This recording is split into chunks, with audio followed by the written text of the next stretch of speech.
Переходим к стихотворению «Светофорның үш сөзі». Урамнарны күзәтеп, узганнарны кисәтеп, чатта тора светофор, сакта тора светофор. Янып тора үш күзе, күреп тора иш безне, әйтеп тора үш сүзне. Кузгалма, ди кызыл күз, сабыр, дия сары күз.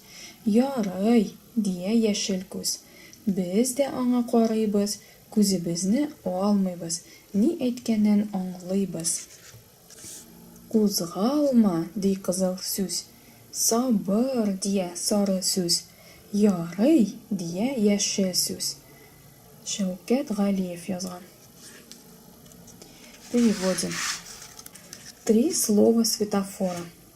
Наблюдая за улицами, предупреждая прохожих, на перекрестке стоит светофор. На страже порядка стоит светофор. У него горят 3 глаза. Он же видит нас и говорит нам 3 слова. Не двигайся, говорит красный глаз. Терпение, говорит желтый глаз. Можно, говорит зеленый глаз. Мы тоже на него смотрим, глаза не отводим. Что он говорит, мы понимаем. Не двигайся, говорит красное слово. Терпение, говорит желтое слово. Можно, говорит зеленое слово.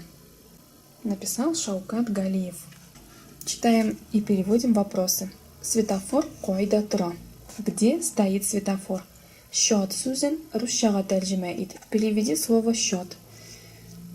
Сүзләрне һәм светофор күзләрен бик җиңел истә калдырып була. Алар нинди хәрефтән башлана? Слова и глаза светофора можно очень легко запомнить. Они начинаются с каких букв? Тәртипле бала урамда ничек йөри? Воспитанный ребенок на улице как ходит? Юлда йөрү кагыйдәләрен беләсеңме? Иптәшләреңә сөйлә. Знаешь ли ты правила дорожного движения? Расскажи своим товарищам.